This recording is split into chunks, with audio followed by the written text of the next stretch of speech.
사도신경하심으로 신앙 고백하겠습니다.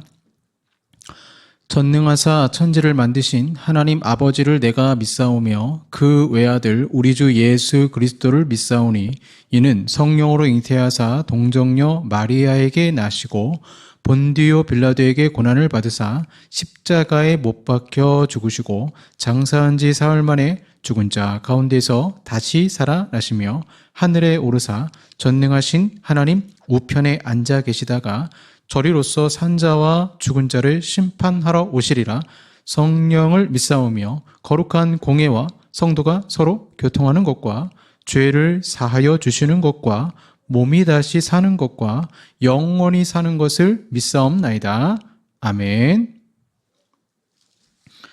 네, 찬송가 322장 세상의 헛된 신을 버리고 찬송합니다. 322장입니다.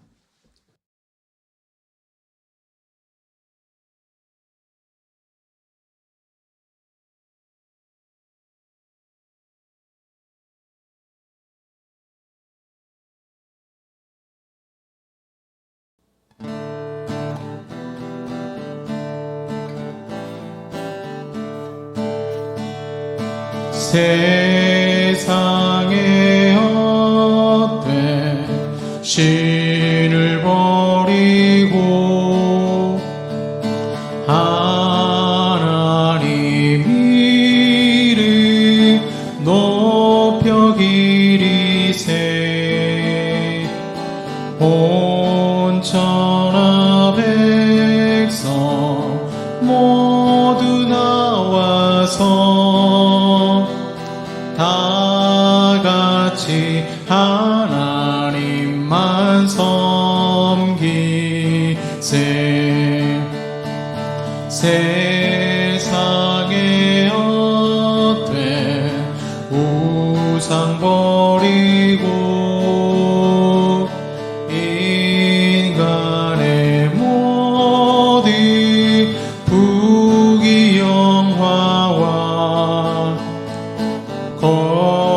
거짓과 불의 모두 버리고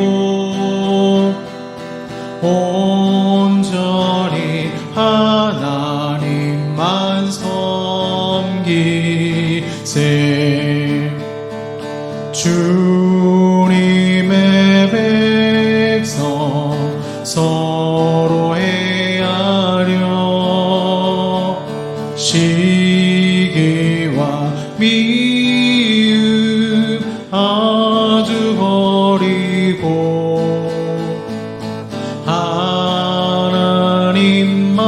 하나님만을 홀로 섬기는 천국을 어서 이뤄주소서.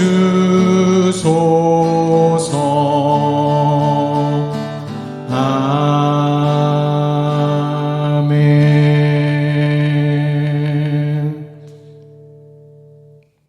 기도하겠습니다.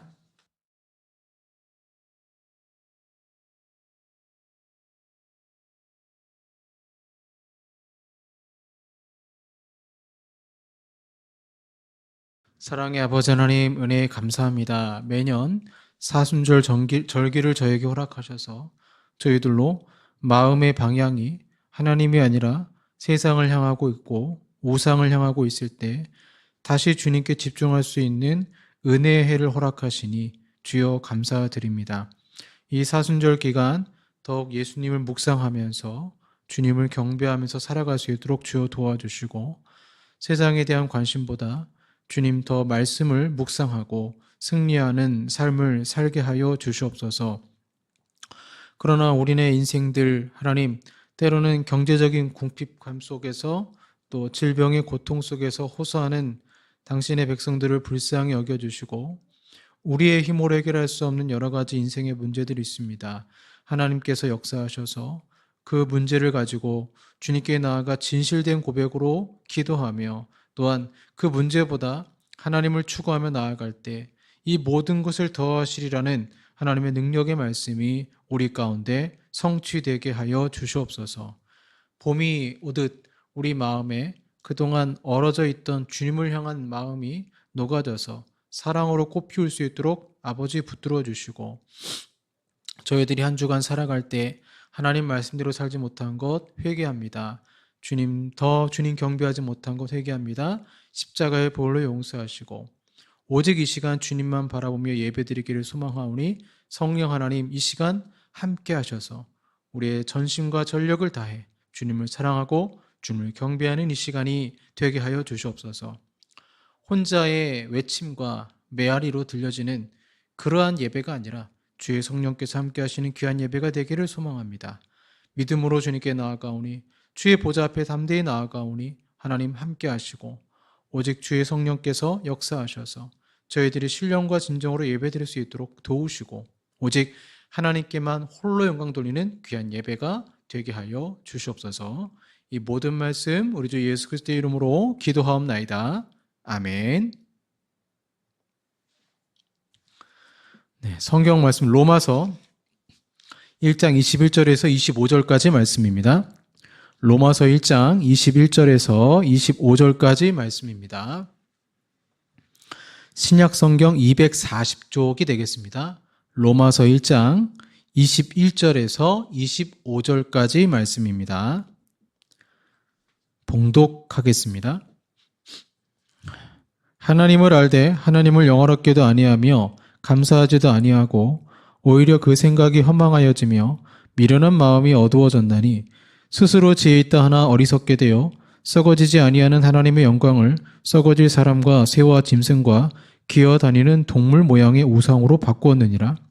그러므로 하나님께서 그들의 마음의 정욕대로 더러움에 내버려 두사 그들의 몸을 서로 욕되게 하게 하셨으니 이는 그들이 하나님의 진리를 거짓 것으로 바꾸어 피조물을 조물주보다 더 경배하고 섬김이라. 주는 곧 영원히 찬송할 이시리로다. 아멘. 네, 오늘 죄의 절정 우상숭배, 죄의 절정은 우상숭배라는 제목으로 말씀 나누도록 하겠습니다. 사회적 이슈가 되고 그래서 더 유명해진 분들의 책이 나오기도 하죠. 그래서 꼭 제가 좀 읽는 편인데요. 예를 들어서 이번에 헌법재판소에서 판결을 한 문형배 판사의 책이 나왔더라고요. 그래서 이제 호의에 대하여라는 에세이가 블로그에 올린 글을 책으로 만든 그 글을 읽었습니다. 책 제목이 호의에 대하여입니다. 그 책을 읽으면서 이분이 참 책도 많이 읽고 나무에도 관심이 많고 평소 참 등산을 좋아하시는구나. 그래서 이분이 이제 읽은 책을 보면 이 문형배 판사가 어떤 사상을 가지고 있는지 알 수 있기 때문에 좀 책에 관심을 가지고 읽어봤습니다. 그래서 참 이분이 이러한 배경 속에서 이러한 책들을 읽으면서 그 책에 이제 자주 나오는 내용이 그런 거예요. 재판을 하다 보면 착한 사람들이 많대요. 착한 사람들이 많은데 착한 사람들이 법을 몰라서 억울한 경우가 너무 많다라는 거죠. 그래서 책에서 계속적으로 강조합니다. 착한 사람들도 법을 알아야 된다.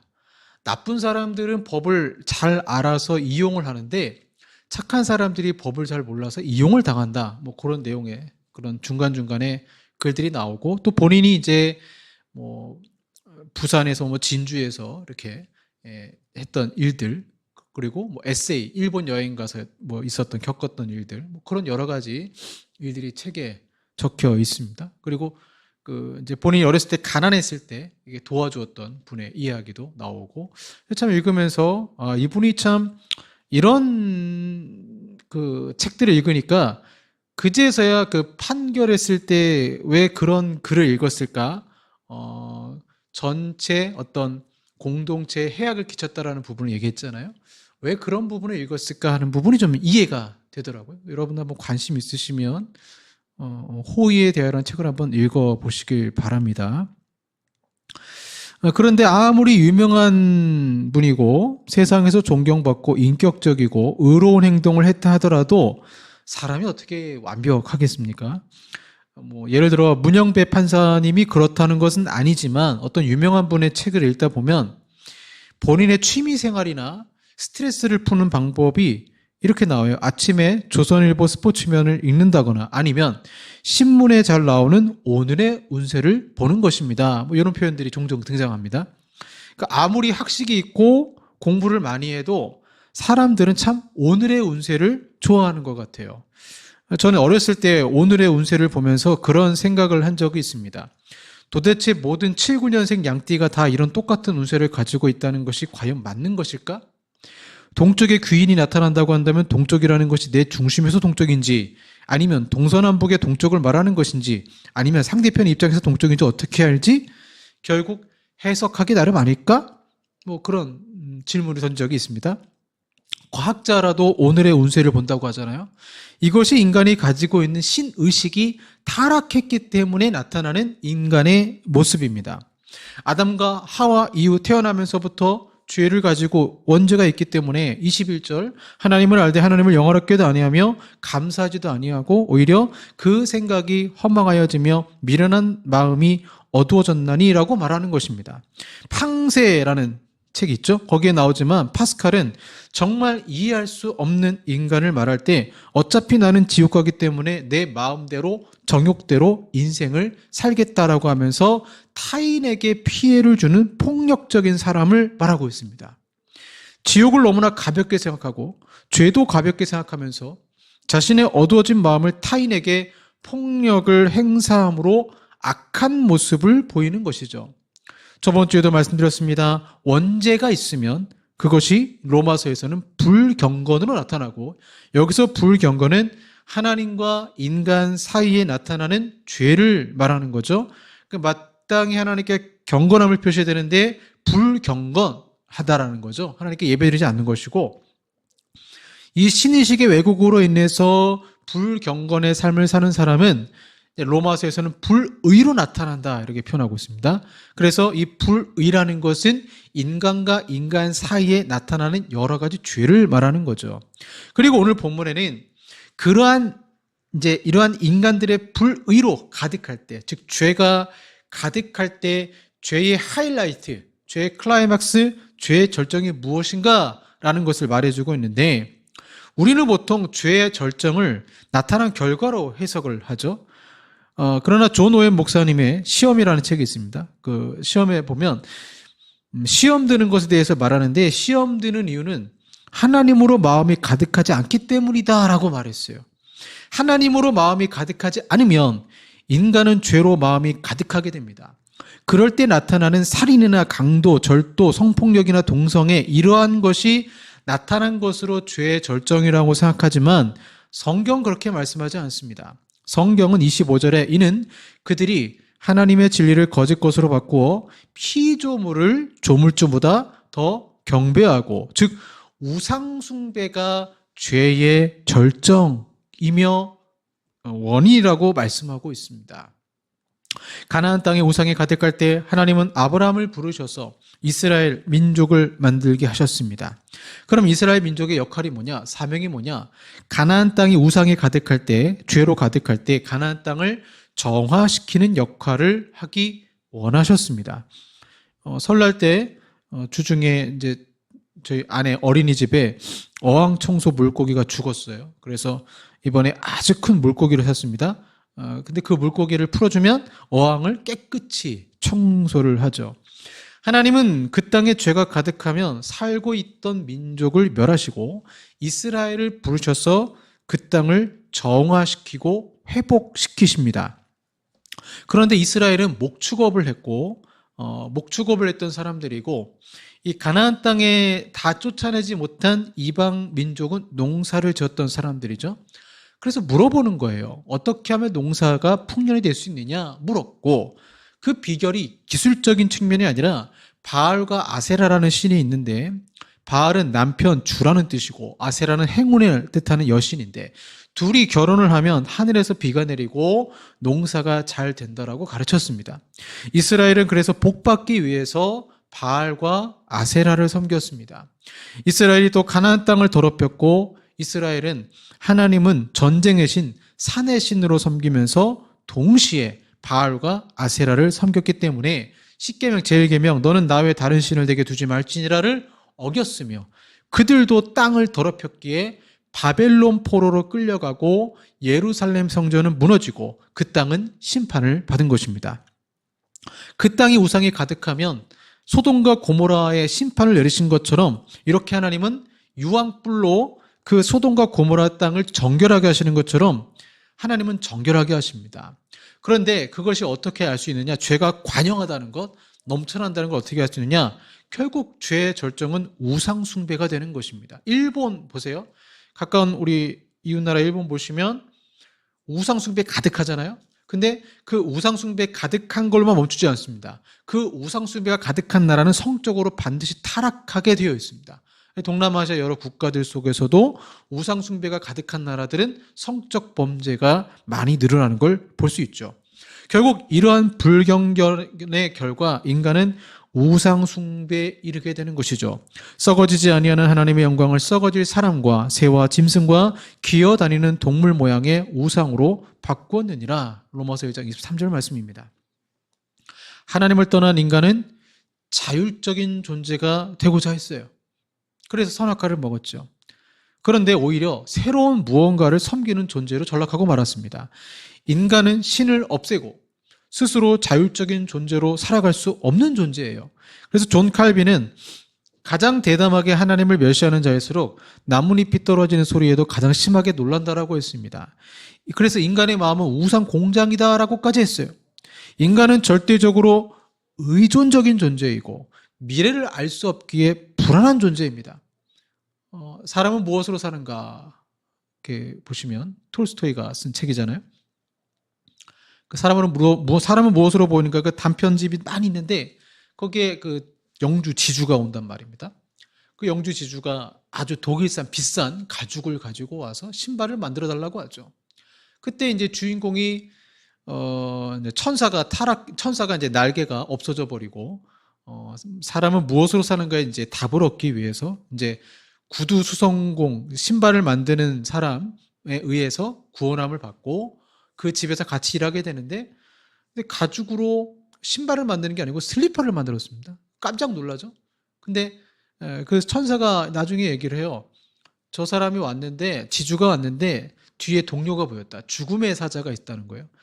그 지주는 행복하기 위해서 아주 비싼 가죽을 구해서 신을 만들고 했지만 그 신은 삶을 살아가는 신이 아니라 화장을 하기 위한 장례를 치르기 위한 신으로 바뀐 것이죠. 인간은 그렇게 미래를 알 수가 없기 때문에 불안한 존재입니다. 내가 언제 죽을지도 모르고 어떤 질병이 걸릴지도 몰라요. 그러니 불안한 인생이 우상을 만들고 그 우상을 의지하는 것입니다. 연약한 인간은 본질적으로 누군가를 의지하지 않으면 불안합니다. 인간은 창조된 존재로서 본질적으로 숭배하는 존재입니다. 하나님을 경배하지 않으면 반드시 다른 피조물을 경배하게 되어 있어요. 존 프레임은 모든 인간은 예배하는 자이다. 예배하지 않는 인간이란 존재하지 않는다. 우리가 하나님을 예배하지 않는다면 우리는 필연적으로 다른 무엇인가를 예배하게 된다라고 했습니다. 그래서 제가 안타까운 것은 모든 이들이 이제 백보자 앞에서 심판을 받을 때 하나님이 이런 질문을 한다면 상당히 난감할 것 같습니다. 너는 이 땅에 살면서 누구를 섬기다 왔느냐? 이 질문에 당당하게 저는 하나님만을 경배했습니다라고 말할 수 있는 사람이 얼마나 될까요? 아이러니하게도 인간은 진화했다고 배우고 종교는 알고리즘에 불과하다며 무신론을 주장하는데 점점 이 세상은 미신이 성행합니다. 서구 사회에서도 하나님이 제거되고 교회가 문을 닫은 자리에 성행하는 것은 이슬람은 물론이고 점성술, 마녀, 드라큘라 등의 신화를 믿는 미신입니다. 우리나라 목사님 많다고 해요. 그런데 무속인이 훨씬 더 많습니다. 우리는 한 나라의 대통령이 미신에 빠질 수도 있다는 것을 봤어요. 이 미신을 찾는 사람들이 내는 복채 시장이 수조 원대에 이른다고 합니다.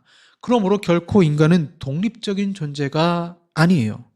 우상 숭배의 결과로 결국 정욕을 추구하게 되는 것을 보게 될 때 결국 우상을 왜 만드느냐? 그 목적은 하나님을 왜곡해서 자기 정욕대로 살겠다라는 거예요. 즉 내가 원하는 신은 내 마음대로 살 수 있는 것을 허용할 수 있는 신을 원하는 것입니다.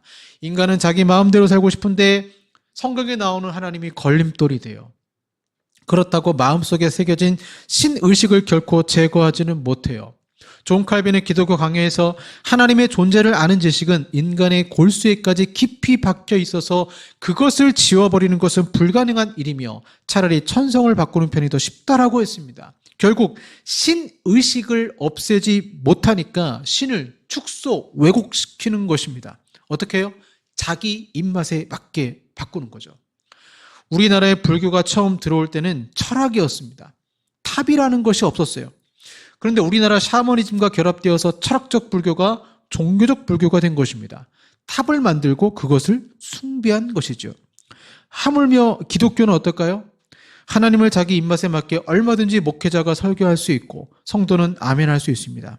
이 하나님은 긍정의 힘 하나님이고 선한 능력을 주시는 하나님이 주문을 외우면 나타나셔서 나의 인생의 문제를 해결해 주시는 지니 같은 요정의 하나님이십니다.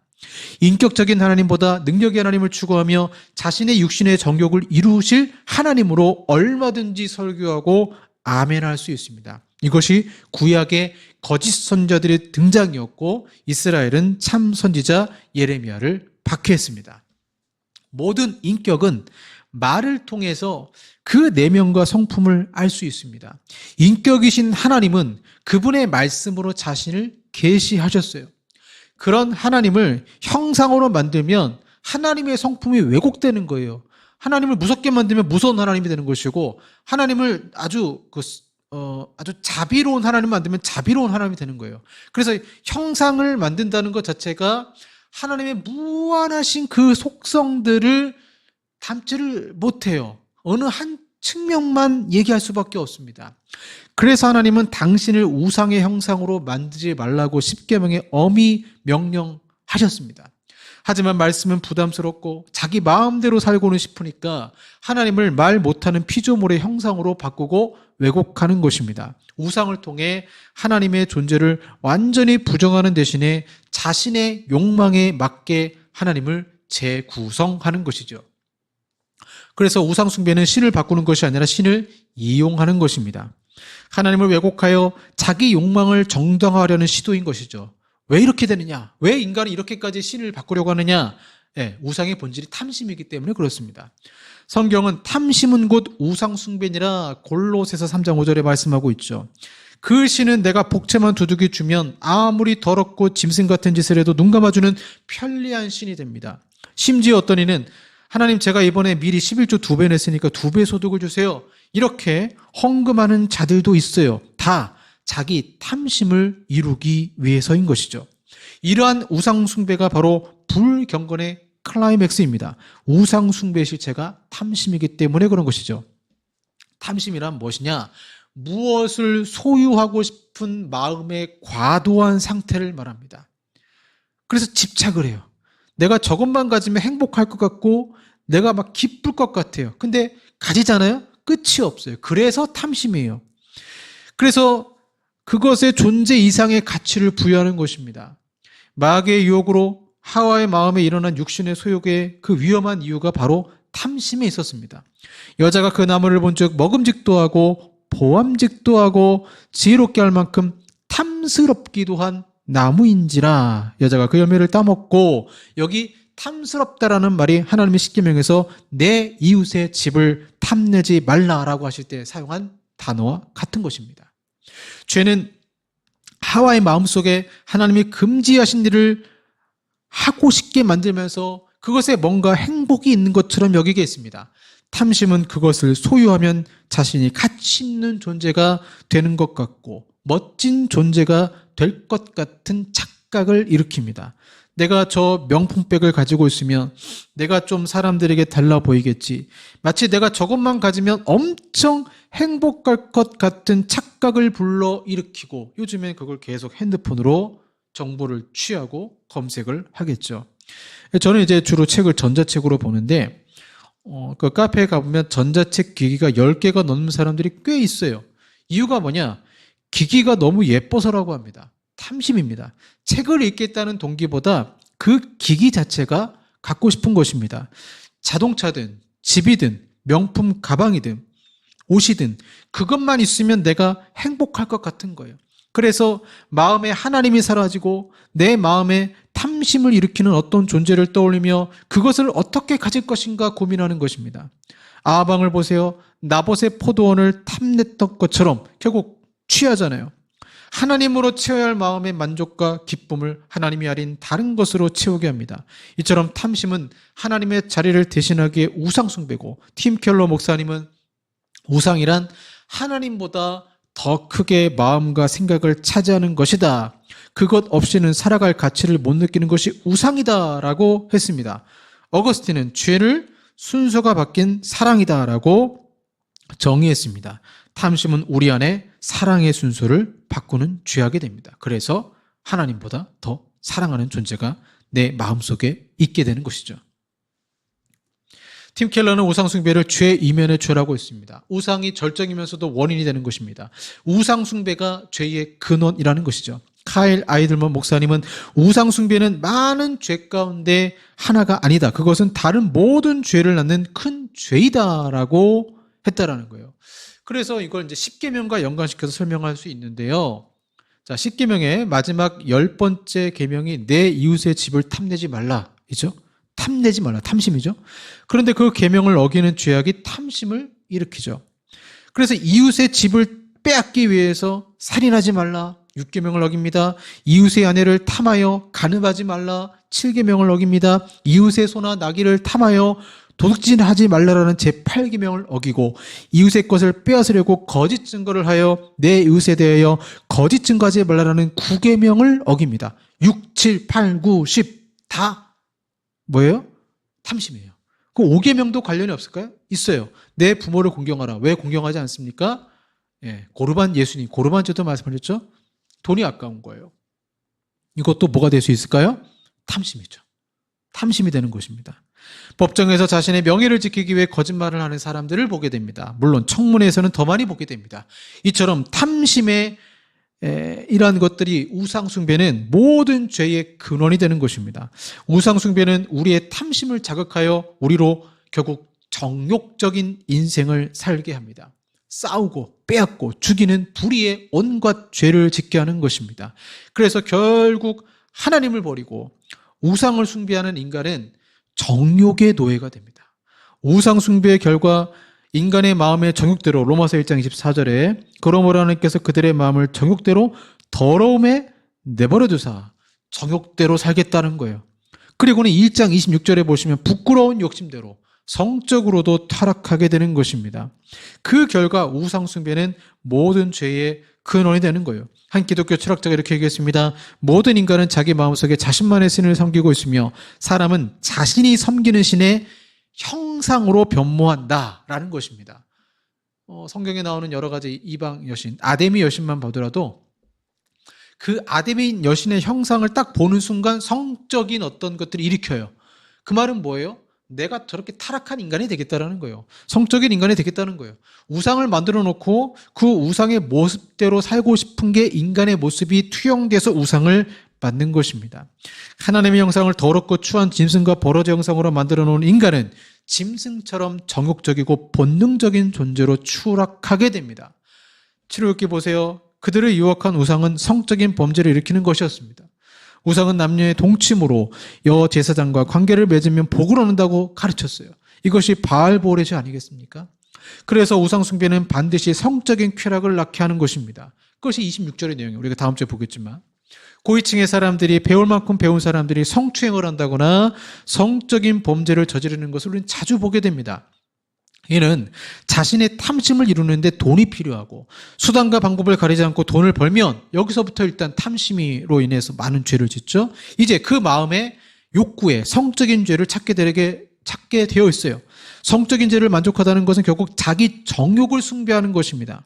그래서 가난한 사람들이 성적인 범죄보다 돈 많은 부자들의 성적인 범죄가 많은 이유는 그들은 범죄를 저지를 수 있는 돈이 더 많기 때문에 그렇습니다. 그래서 가난한 자들 중에서 갑자기 부자가 되면 자신의 마음을 주체 못하고 바로 남자들이 바람피는 것을 보게 돼요.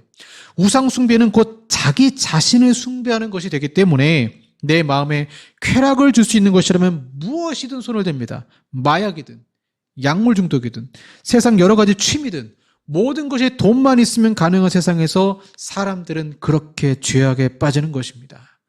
그러면 우상숭배가 성적인 범죄나 육체의 쾌락으로만 나타날까요? 아니요. 고상하게도 나타납니다. 뭐냐? 정치라는 우상을 한번 생각해 보세요. 정치 세계에 입문하고 권력욕, 권력이라는 우상에 헤어나지 못하는 자들을 보게 됩니다. BC 6세기에 이제 하나님은 느부갓네살 왕, 바벨론 왕을 들어 쓰셨죠. 그래서 이들이 이 느부갓네살 왕이 아수르도 물리치고 애굽도 물리치고 유다도 물리치고 예루살렘 포위하고 성전 무너뜨리고 그리고 이제 포로로 끌고 가지 않습니까? 근데 다니엘서 2장 보시면 그가 통치하고 2년쯤에 꿈을 꿔요. 불길한 꿈을 꿉니다. 한 거대한 신상이 나타난 거죠. 아니 자기가 신상이어야 되는데 자기를 넘어뜨리는 신상이 등장하니까 자신의 권력이 없어질 수 있겠다라는 생각이 얼마나 마음이 불안한지 몰라요. 그래서 결국 다니엘이 꿈을 해석해 주는데 저는 이 모습 보면서 인간이 왜 이렇게 불안해하라는 거예요. 권력을 가지고 있는 느부갓네살 왕은 자신이 권력도 언젠가는 누군가가 취할 수 있다는 두려움을 가지고 있어요. 그게 권력욕이에요. 권력욕을 가지고 있는 사람은 누구나 1등이 되고 싶어하고 누구나 리더가 되고 싶어하기 때문에 자기가 쫓겨날 수 있다는 것에 대해서 불안한 마음이 있어요. 두려운 마음이 있어요. 그래서 자신의 불안함과 두려운 마음을 그 권력을 유지하기 위해서 이것으로 오히려 다른 이를 공격하게 되는 것입니다. 이 두려움은 왜 생기느냐? 하나님으로부터 멀어진 데서 비롯됩니다. 자신의 존재 가치를 하나님께 찾는 것이 아니라 권력을 행사함으로 존재 가치를 여기는 거예요. 목사님들도 여기 빠질 수 있어요.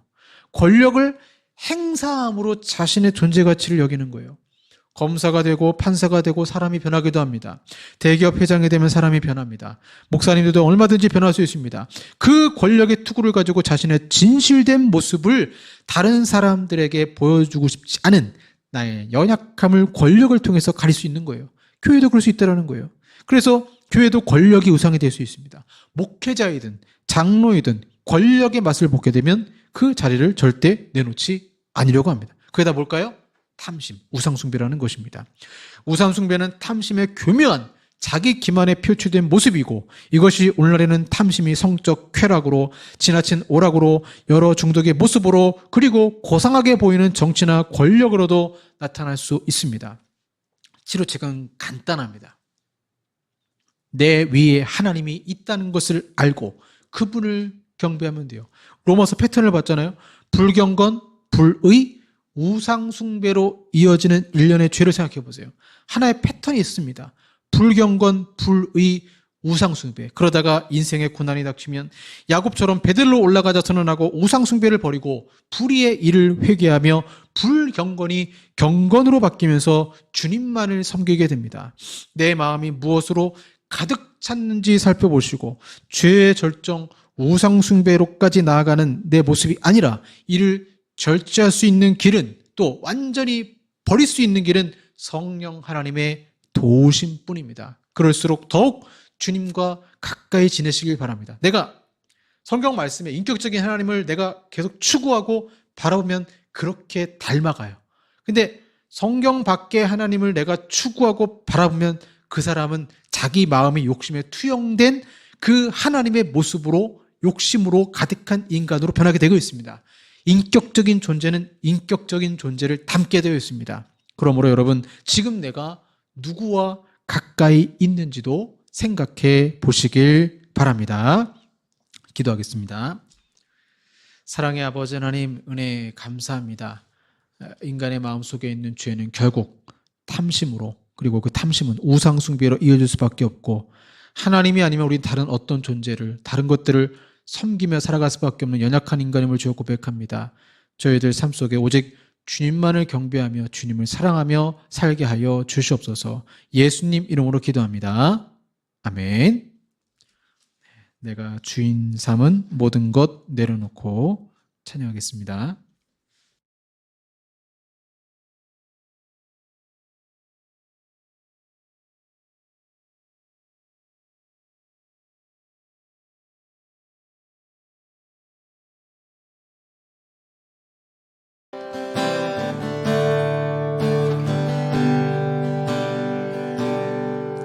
내가 주인 삼은 모든 것 내려놓고 내 주 되신 주 앞에 나가 내가 사랑했던 모든 것 내려놓고 주님만 사랑해. 내가 주인 삼은 모든 것 내려놓고 내 주 되신 주 앞에 나가 내가 사랑했던 모든 것 내려놓고 주님만 사랑해. 주 사랑 거친 풍랑에도 깊은 바다처럼 나를 잠잠케 해. 주 사랑 내 영혼의 반석 그 사랑 위에 서리. 주 사랑 거친 풍랑에도 깊은 바다처럼 나를 잠잠케 해. 주 사랑 내 영혼의 반석 그 사랑 위에 서리.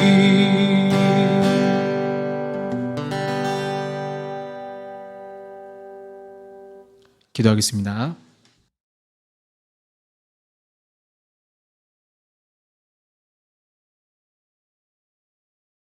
주님만 경배하며 주님만 사랑하기를 원합니다. 우리의 마음의 모든 탐심을 아버지 하나님 방향을 바꿔서 주님을 사랑하는 마음으로 또 주님의 어떤 경건의 훈련으로 바뀔 수 있도록 도와주시옵소서. 오늘도 아버지 앞에 귀한 예물 드립니다. 11조로 구제로 선교로 감사로 영광 돌려 하는 기쁘게 받아주시고 마음을 드리는 자에게도 복을 허락하셔서 온전히 한 주 동안 하나님을 더 깊이 알아가고 사순절 주님 묵상하는 가운데 지혜를 발견하는 복을 허락하시고 또 십자가에 달리신 예수 그리스도를 바라보며 치유를 바라는 성도들이 있습니다. 주님 불쌍히 여겨주시고 치유하시고 역사하시며 한 주간도 말씀 가운데 평안한 가운데 승리케 하여 주시옵소서. 예수님 이름으로 기도합니다. 아멘. 지금은 우리 구주 예수 그리스도의 은혜와 성부 하나님의 사랑하심과 성령 하나님의 교제 곁에 역사하심이 탐심에 이끌려 사는 것이 아니라 성령의 소욕에 따라 살기 원하는 우리 사랑하는 성도들과 한국 교회 위에 영원토록 함께 있을지어다. 아멘.